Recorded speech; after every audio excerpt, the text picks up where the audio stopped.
Bienvenue à tous dans Économie, le MAG sur i24 News. Au programme aujourd'hui, la Chine gangrénée par la corruption. L'empire du milieu n'a peut-être jamais aussi bien porté son surnom. Malgré une croissance qui semble encore s'accommoder de cette situation, l'heure est à l'assainissement, aux purges. Rien ne semble pouvoir freiner la détermination du président Xi Jinping à enrayer le fléau. Lionel Friedfeld sera avec nous. Et puis qui n'a pas encore son usine automobile au Mexique? Audi, Mercedes, Mazda ou Honda. Cette fois, c'est General Motors qui modernise ses installations et compte profiter de l'appétit de Mexico pour les investissements étrangers. Croissance, emploi, comment la deuxième économie d'Amérique latine gère-t-elle sa mutation? Les détails dans quelques minutes. Voilà pour les titres, merci d'être avec nous. L'actu écho du jour d'abord, tour du monde et la Russie pour commencer. Hier nous évoquions le plongeon du rouble, moins 10% face au dollar. Réaction ce mardi spectaculaire de la Banque centrale à Moscou. Elle relève son taux directeur à 17% contre 10,5% jusqu'ici et même 5,5% en début d'année. Un tournant radical et inattendu avec le risque tout de même d'aggraver la récession prévue pour l'an prochain en Russie du fait d'un durcissement du crédit pour les ménages et les entreprises. Concrètement, un prêt immobilier sera désormais accordé à un taux d'au moins 22%. Tout cela n'affecte que ceux qui ont encore quelque chose à protéger. Si vous n'avez pas grand-chose, vous ne serez pas vraiment affecté. Je suis serein. Dans le monde, tout évolue suivant un cycle. Aujourd'hui, c'est mauvais. Demain, ce sera bien. Oui, l'inflation à 10% quasiment en taux annuel. Et juste à côté, l'Ukraine se veut confiante quant au soutien occidental, soutien financier pour surmonter la grave crise économique qui la place toujours au bord de la faillite. Hier, le Premier ministre ukrainien s'exprimait à Bruxelles, un an après la rupture par l'ancien pouvoir de l'accord commercial avec l'Europe, élément déclencheur, on le sait, de la crise.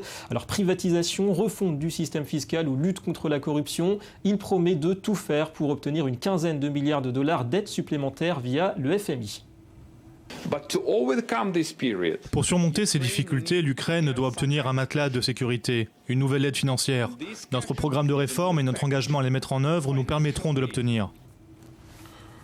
Et autre pays habitué à la rigueur, la Grèce, Athènes a bien le soutien de Bruxelles. C'est le message délivré hier par le nouveau commissaire, vous le voyez, européen à l'économie, Pierre Moscovici, qui s'est rendu sur place pour assurer qu'il ne se mêlera pas de politique à 2 jours d'une présidentielle qui pourrait remettre en cause les mesures d'austérité.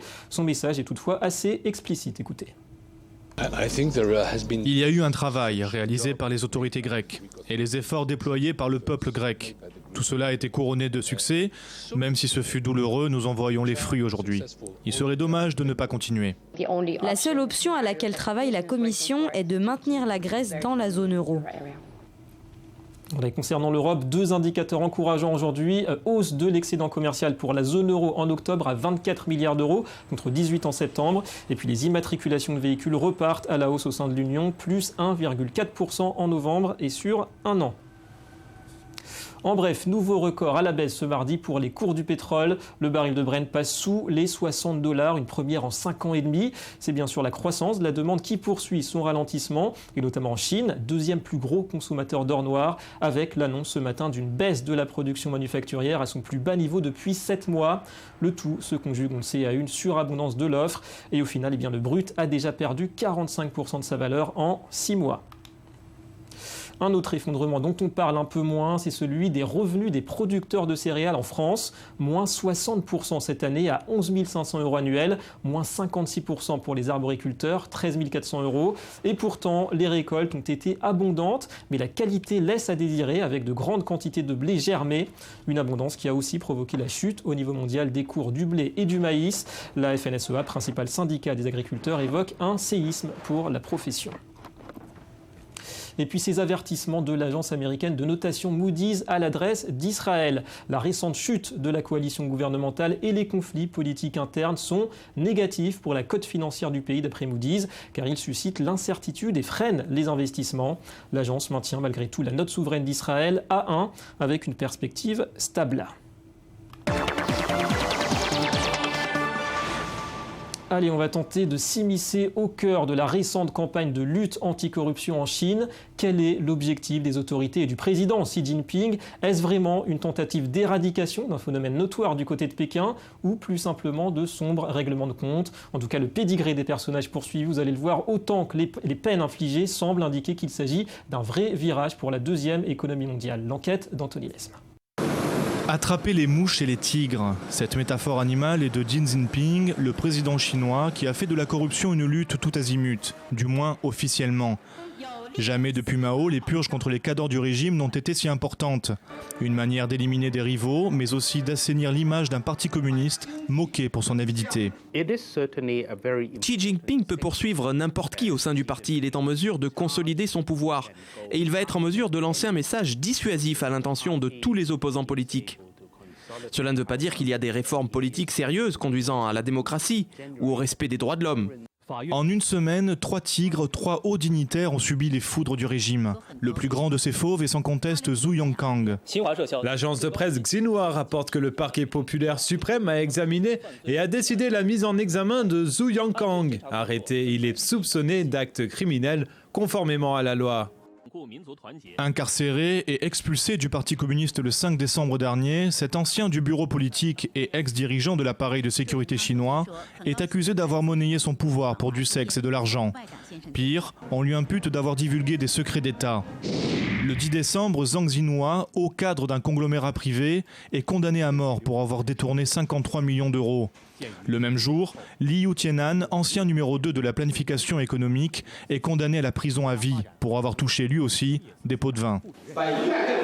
Le tribunal estime que l'inculpé Liu Tienan, comme employé du gouvernement, est coupable de trafic d'influence, avec prise illégale d'intérêt en obtenant de l'argent et des cadeaux directement pour lui-même ou par l'intermédiaire de son fils, Liu Dencheng. Malgré ces arrestations, la situation s'aggrave selon Transparency International, qui en un an a déclassé de 20 places la Chine dans sa lutte anticorruption. L'Empire du Milieu est désormais 100e sur 178. Nous avons remarqué que certains pays émergents comme la Chine ou la Turquie ont perdu des places dans notre classement.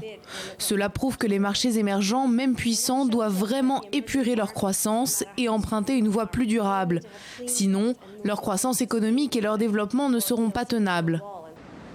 Quel manque à gagner pour la Chine ? Difficile estimation compte tenu de l'importance du shadow banking et de l'opacité des circuits financiers. Reste qu'en début d'année, une liste de 22 000 Chinois clients de paradis fiscaux a filtré. Cette fuite d'actifs aurait entraîné un manque à gagner de 3 000 milliards d'euros en recettes fiscales, plus de 2 fois le budget de la France. Si 15 des membres les plus riches du Congrès du PCC figurent sur cette liste, aucune enquête n'a encore été ouverte. Voilà, du beau monde en tout cas pour ce méga coup de filet anticorruption. On a compris alors quels bénéfices en termes de croissance et surtout sans doute de développement la Chine peut-elle tirer de cette nouvelle donne. Lionel Friedfeld nous a rejoint sur ce plateau. Bonjour Lionel, notre analyste financier. Lionel, la lutte contre la corruption, est-ce que c'est vraiment un impératif aujourd'hui pour Pékin ? Et d'ailleurs, est-ce qu'il y a un lien entre la baisse de la croissance et le coup d'envoi de ce coup de filet ? Alors effectivement, c'est un impératif, mais il faut surtout en fait recadrer la Chine. En 2014, c'était l'année de la Chine puisqu'elle est devenue première puissance économique mondiale devant les États-Unis en parité du pouvoir d'achat. En parité du pouvoir d'achat sur le PIB avec 17 632 milliards de dollars et c'est impressionnant.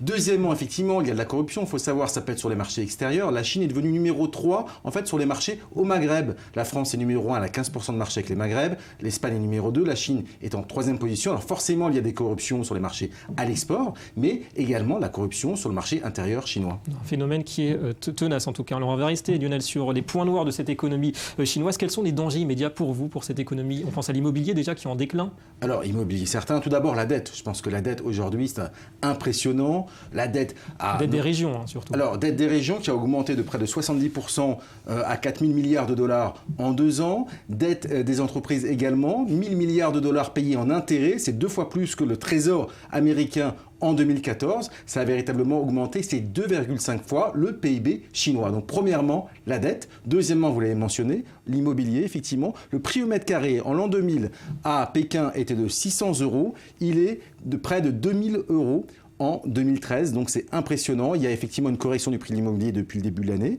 moins 10%, mais ça ne va pas suffire justement pour, on va dire, pour réduire cette bulle immobilière. Et puis aussi ce qu'on appelle le shadow banking, cette finance de l'ombre qui est un phénomène latent en Chine et qui est surtout très difficile à maîtriser. Effectivement, 44% du PIB chinois. Les autorités chinoises ont notamment essayé en fait, de mettre en prison les cols blancs, ceux qui ont fait des fraudes, premièrement, et deuxièmement, justement, de réduire ce shadow banking en disant que les banques traditionnelles internationales devraient notamment prêter plus d'argent, notamment pour l'immobilier, et il faut justement casser ce système du shadow banking. Ouais, alors Lionel, il y a d'autres indicateurs qui inquiètent aussi, on en a parlé aujourd'hui, c'est la production manufacturière qui est à son plus bas aujourd'hui en 7 mois. Est-ce que c'est une tendance qui sera difficile à corriger?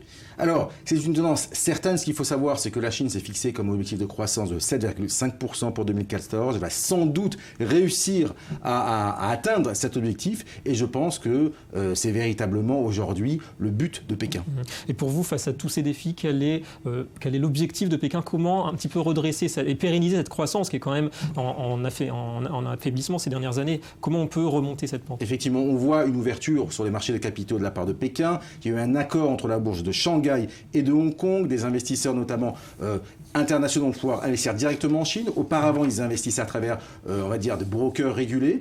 Et deuxièmement, c'est le yuan, puisque la bande de fluctuation de l'yuan a augmenté cette année. C'est-à-dire que demain ou après-demain, l'année prochaine, le yuan va sans doute devenir une grande monnaie internationale comme l'euro ou le dollar dans les transactions internationales. Et puis l'alliance aussi entre la bourse de Hong Kong et Shanghai. Globalement, Lionel, le mot de la fin, les investisseurs restent confiants concernant la Chine?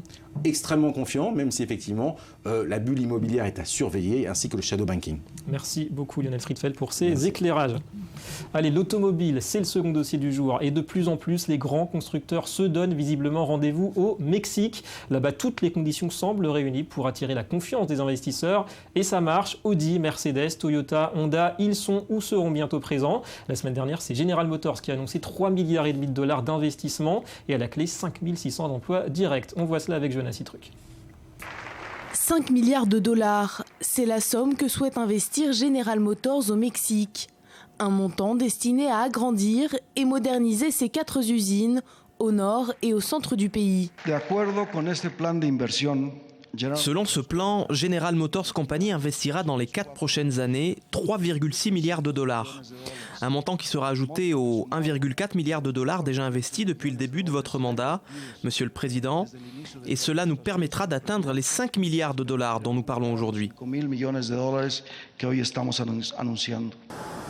Et par conséquence, l'investissement du constructeur automobile américain devrait permettre la création de nouveaux postes. Quelques 5600 emplois directs et jusqu'à 40 000 emplois indirects. Sans aucun doute, ces investissements permettront de développer davantage la croissance qui existe déjà dans le secteur automobile de notre pays. Rien que sur les 9 premiers mois de l'année, le Mexique a vendu près de 2,5 millions de véhicules, ce qui représente une hausse de 7,5% par rapport à 2013 et fait du pays le leader de la région devant le Brésil. Le Mexique se positionne comme le 7e producteur mondial d'automobiles et aujourd'hui c'est le premier d'Amérique latine. Et sur l'ensemble des voitures produites au Mexique, plus de 80% sont vendues à l'étranger. En effet, le secteur automobile y est particulièrement compétitif grâce à la signature de nombreux contrats commerciaux, autrement dit, des contrats de libre-échange avec une quarantaine de pays dans le monde. Début 2014, le pays a même dépassé le Japon pour devenir le 2e exportateur de voitures vers les États-Unis, le principal marché de la planète. Le Mexique qui a dépassé cette année le Brésil comme numéro 1 de la production d'automobiles en Amérique latine. Allez, le Media Watch tout de suite. Le retour de la revue de presse avec aujourd'hui les 35 heures et un bilan peut-être pas si mauvais que ça pour la loi Aubry. Bonjour Jonas Citruc. Bonjour David. Alors que tente donc de nous dire la commission d'enquête parlementaire ? Alors, ce rapport sur les 35 heures, il n'a pas encore été rendu public, mais la rédaction du site internet Alter Eco Plus s'est déjà procuré un exemplaire. Et alors que la réduction du temps de travail est souvent critiquée, eh bien cette étude devrait faire plaisir à Martine Aubry, puisqu'elle suggère que l'instauration des 35 heures a été très bénéfique à l'économie française. Ça serait même la politique la plus efficace et la moins coûteuse qui a été mise en place depuis les années 70, puisqu'entre 1998 et 2001, elle aurait permis de créer quelques 350 000 emplois. Le problème, c'est que créer des postes, ça coûte de l'argent, ça coûte cher aux entreprises pour ce qui est du secteur privé et à l'État pour ce qui est de la fonction publique. Mais malgré tout, le coût moyen de chacun de ces emplois qui a été créé serait inférieur à celui de l'indemnisation moyenne d'un chômeur, sauf que pour le même prix, il vaut mieux avoir plus de travailleurs et moins de chômeurs chômeurs, car plus de travailleurs, ça permet de gagner en productivité. En tout cas, on sent que le débat est parti pour durer. Et puis on part au Japon. Johanna, McDonald's a décidé de rationner ses portions de frites. Oui, après un défaut d'approvisionnement de viande de poulet, cette fois, la filiale nippone de la chaîne de restauration rapide américaine manque de frites. Résultat, les quelques 3000 McDonald's de l'archipel ont pris la décision de réduire leurs portions de frites, une mesure qui est a priori temporaire, le temps de régler le conflit social qui paralyse actuellement de nombreux ports aux États-Unis, un mouvement qui évidemment ralentit les départs des marchandises. Une question de patience et puis c'est pas plus mal pour le cholestérol. Merci Johanna et à très bientôt. À bientôt. Voilà, fin de cette édition. Merci à vous de nous avoir suivis. Économie Le Mag revient demain sur i24 News. Dossier spécial sur le surendettement en Israël et l'info continue. Restez avec nous.